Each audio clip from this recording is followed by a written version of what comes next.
ಆತ್ಮೀಯ ಕೇಳುಗರೆ, ಇದೇ ಗುರುವಾರ ರಾತ್ರಿ 10 ಗಂಟೆಗೆ ನಮ್ಮ ನಿಲಯದಿಂದ ಕೇಳಿಬರಲಿದೆ ನಾಟಕ ಭೀಮ ವಿಜಯ.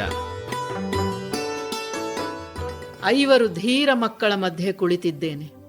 ಎಲ್ಲರಿಗೂ ಹಸಿವು, ಆಯಾಸ, ನೀರಿಗೂ ಗತಿಯಿಲ್ಲದ ನಿರ್ಗತಿಕರಾದೆವಲ್ಲ. ಅಯ್ಯೋ, ಎಂತಹ ವಿಧಿ ವಿಪರ್ಯಾಸ! ಅಮ್ಮ, ಈ ನಿನ್ನ ಮಗ ಭೀಮ ಇರುವಾಗ ನೀನು ಚಿಂತಿಸುವ ಅಗತ್ಯವಿಲ್ಲ.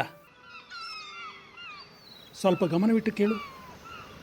ನೀರಿನಲ್ಲಿ ವಾಸಿಸುವ ಸಾರಸ ಪಕ್ಷಿಗಳ ಮಧುರಧ್ವನಿ ಕೇಳುತ್ತೀರ? ಹತ್ತಿರದಲ್ಲೇ ಸರೋವರ ಇರಬೇಕು. ನಾನು ಬೇಗ ಹೋಗಿ ನೀರು ತರುತ್ತೇನೆ. ಅಲ್ಲಿಯವರೆಗೆ ನೀವೆಲ್ಲರೂ ವಿಶ್ರಮಿಸಿಕೊಳ್ಳಿ.